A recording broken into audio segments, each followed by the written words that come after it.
जय भीम नमोबुद्ध. आपण बघत आहात WH न्यूज. मी विजय कवसे. सध्या मी नागपूरच्या संविधान चौकामध्ये आहो आणि संविधान चौकामध्ये आज म्हणजे 13 एप्रिलला आज संध्याकाळी 12 वाजेपर्यंत मोठी या ठिकाणी भीम जयंती साजरी करण्यात येत आहे.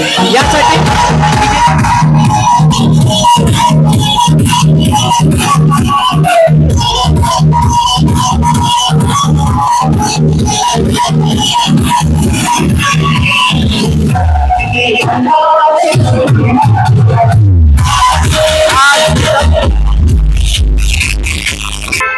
हा जो सेटअप आपण बघू शकता वंचित बहुजन आघाडीच्या माध्यमातून या ठिकाणी उभारण्यात आलेला आहे. हे एक आपण सेटअप बॉक्सचे हे बॉक्स बघू शकता आणि आगळा वेगळा असा एक सेटअप आहे आणि संध्याकाळी जी आहे याची जे मजा जो आहे ती अलगच राहणार आणि लाखोच्या संख्येत जे आहे या चौकामध्ये जे आहे भीम सैनिक येत राहतात. हा जो चौक आता तुम्हाला जो खाली दिसत आहे हा चौक संध्याकाळी तुम्हाला पुन्हा मी हे दृश्य दाखवणार आहो.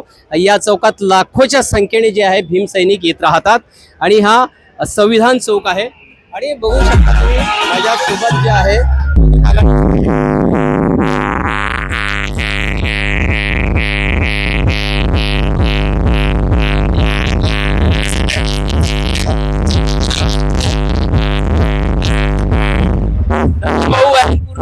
2 वर्ष मेहनत घेतात या भीम जयंतीला.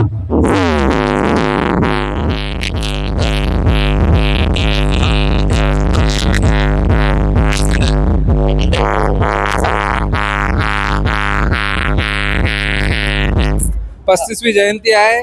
सर्व नागपूरवासियांना सर्वप्रथमतः भीम जयंतीच्या हार्दिक शुभेच्छा देतो. वंचित बहुजन आघाडी तसेच आंबेडकर वाईट युथ फाउंडेशन तर्फे दरवर्षी आम्ही संविधान स्क्वेअरला 13 एप्रिलला संध्याकाळी 7 ते रात्री 12-1 वाजेपर्यंत हा कार्यक्रम आम्ही राबवित आहोत. या कार्यक्रमाच्या माध्यमातून आम्ही नागपूरच्या जनतेला सर्व युवकांना संघटित करण्यासाठी एक आवाहन करत आहोत व समोरचा आता एक नवीन मुद्दा आलेला आहे. आमच्या आरक्षणावर डल्ला टाकण्याचा राज्य सरकारचा जो गेम आहे अबकडचा, त्याच माध्यमातून या युवकांना आज आम्ही प्रेरित करणार आहोत. येणाऱ्या 5-6 दिवसातच आम्ही याचं उत्तर या संविधान चौकातून देणार आहोत. नक्कीच डॉक्टर बाबासाहेब आंबेडकरांची 135वी जयंती आपण साजरी करत आहोत. दरवर्षीप्रमाणे याही वर्षी खूप मोठा भव्य सेटअप लावला वंचित बहुजन आघाडीच्या वतीने. वंचित बहुजन आघाडी आणि आंबेडकर युथ फाउंडेशन यांच्या वतीने दरवर्षीप्रमाणे याही वर्षी संविधान चौकामध्ये डॉक्टर बाबासाहेब आंबेडकर यांच्या 135व्या जयंती दिनानिमित्त हा भव्य जल्लोषाचा कार्यक्रम आम्ही राबवित आहोत. या कार्यक्रमाच्या माध्यमातून आम्ही सांस्कृतिक विचारसरणीच्या माध्यमातून समाजाला इथल्या युवकांना एक गोष्ट सांगणार आहोत आम्ही की ज्या राज्य सरकारच्या माध्यमातून आमच्या आरक्षणावर डल्ला टाकण्याचे काम ही राज्य सरकार करत आहे. एससी वर्गीकरण करण्याचा प्रयत्न करत आहे.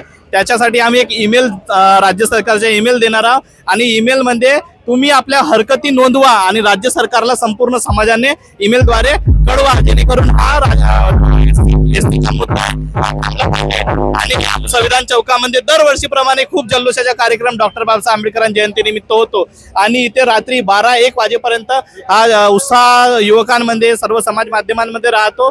आणि 135वी जयंती निमित्त मी सर्व नागपूरकरांना भारतवासियांना हार्दिक शुभेच्छा देतो. जय भीम जय भारत. या वर्षीची जी जयंती आहे आरक्षणाच्या मुद्द्यावरच ही गाजणार आहे आणि अबकड्याचा जो मुद्दा आहे त्या मुद्द्याला घेऊन जे आहे या ठिकाणी ही सगळी मंडळी मांडणार आहे. बघतो तुम्हाला हा बघू शकता सेटअप. हे 2 सेटअप या ठिकाणी लावण्यात आलेले आहे. हा जो सेटअप जो आहे आपण बघू शकता का वंचित बहुजन आघाडीचा आहे आणि मी तुम्हाला दुसऱ्या सेटअपकडे सुद्धा घेऊन जाहो आणि तो सुद्धा सेटअप मी दाखवणार आहोत. तो सुद्धा सेटअप खूप मोठा आहे. संगाभाऊ उपरे यांचा तो सेटअप असतो आणि बघू शकता आताच एवढा एक आनंदाचा माहोल या ठिकाणी आपल्याला दिसून येत आहे. तर संध्याकाळी जर तुम्ही या ठिकाणी याल तर हा माहोल जो आहे काही आवरत नाही. हा बघू शकता तुम्ही मोठ्या प्रमाणात आहे. या ठिकाणी सगळे बॅनर वगैरे सुद्धा लागलेले आहे आणि संपूर्ण असा जो आहे आज संध्याकाळी 12 वाजतापर्यंत 1 वाजेपर्यंत हा इथे असाच माहोल राहणार. तर नक्कीच तुम्ही या आणि आज जो आहे आंबेडकर जयंती सर्व मिळून जे आहे आंबेडकर जयंती आहे ती आपण साजरी करूया. सर्व मिळून साजरी करूया आणि या महामानवाला आज या संविधान चौकातून तमाम जो लाखो भीम सैनिक आहे ते वंदन या ठिकाणी करणार आहे.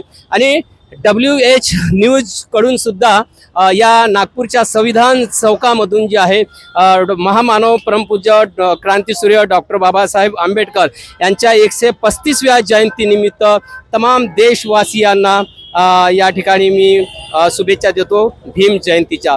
बघत राहा WH न्यूज, लाईक करा, सबस्क्राईब करा. धन्यवाद, नमस्कार.